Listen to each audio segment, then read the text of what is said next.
Tengok ya, tengok kami dibuang di tempat ini. Nah, entah apa nama tempat ini kami pun nggak tahu. Hah? Di Pulau Goronggang. Kami masih di Pulau Goronggang ini dibuang. Nah, beredar video sekelompok orang diduga tenaga kerja Indonesia ditelantarkan agen penyalur TKI ilegal di Pulau Goronggang.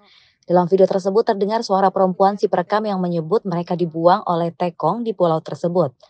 Video tersebut mulai beredar di media-media sosial pada Minggu 8 Mei malam. Suara perempuan lain dalam video itu mengatakan ini Pulau Goronggang. Sementara ada suara laki-laki dalam video itu mengatakan ini di Rantau Prapat. Untuk diketahui, Tekong adalah calon TKI yang bekerja secara ilegal. Si perekam lantas menjelaskan mereka dibuang di Pulau Goronggang pada pukul 1 waktu Indonesia bagian Barat.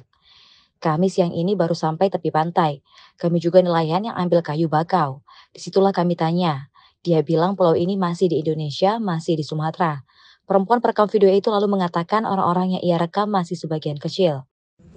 tengok ya, tengok kami dibuang di tempat ini. Nah, entah apa nama tempat ini kami pun nggak tahu. Hah? Di Pulau Goronggang. Kami masih di Pulau Goronggang ini dibuang. Nah, Pulau Goronggang Rantau Prapat. Tengok orang-orang ini semua. Kami ini bukan binatang loh, kami ini manusia. Nah, tengok seberapa bejat itu Tekong itu. Nah, tengok. Ini kami baru sebagian, yang banyak belum di sini. Entah di mana-mana yang banyak, yang nggak tahu di mana. Nah, ini pulau bakau entah apa. Nah, kami sampai sini pukul 1 malam. Dan sekarang kami baru sampai di tepi pantai ini. Sampai tepi pantai kami jumpa sama nelayan yang mengambil kayu bakau. Disitulah kami tanya, Bapak itulah yang mengatakan bahwa tempat ini masih di Indonesia, masih di Sumatera.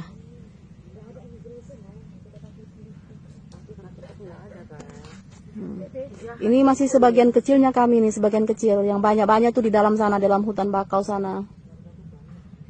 Lebih 70 orang.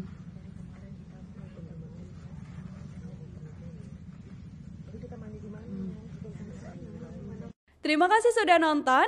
Jangan lupa like, subscribe, dan share ya.